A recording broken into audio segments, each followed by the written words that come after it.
Friends, we thought of presenting to you some thoughts about grace and mercy that could help you in your faith journey.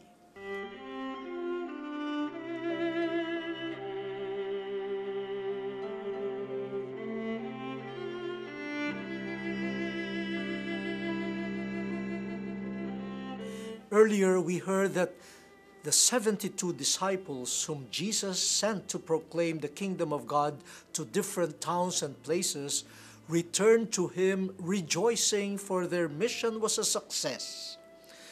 Then we heard Jesus telling them, "Behold, I have given you the power to tread upon serpents and scorpions, and upon the full force of the enemy, and nothing will harm you."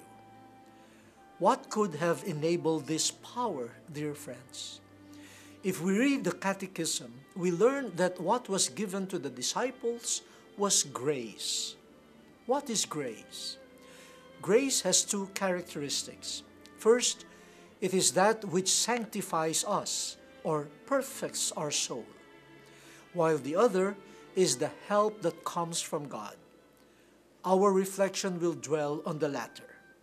Grace, says the Catechism, is the free and undeserved help given to us by God so that we may respond to His call to become His children and to participate in His life. So without grace, the experience of the 72 disciples as the power to tread upon serpents and scorpions would not have been possible. Brothers and sisters, I hope we learn from their experience. When the Lord tells us to do something for the kingdom of God, for sure, He will equip us to fulfill the task. That is grace.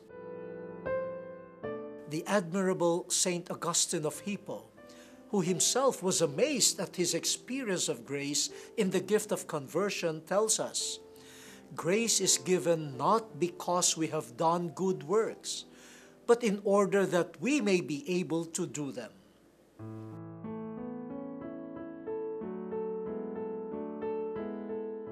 Now, another important experience of grace is God's mercy that gives us the disposition to be merciful, kind, and forgiving to others. Saint Catherine of Siena, who had been graced with a lot of mystical experiences that enabled her, in spite of her illiteracy, to become a sought-after spiritual director to many people, says, "Out of mercy, you have washed us in your blood.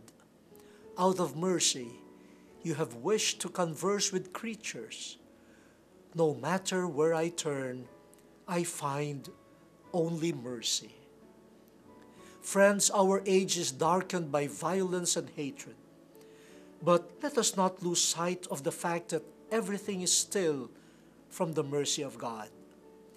If we realize that we are products of God's and other persons' mercy, then there would be less violence and revenge. We would rather be more understanding and forgiving to others. I hope each of us would have this realization soon, so that others would see in us the light of God's mercy. And so the world would hopefully become bright again with our compassion and solidarity.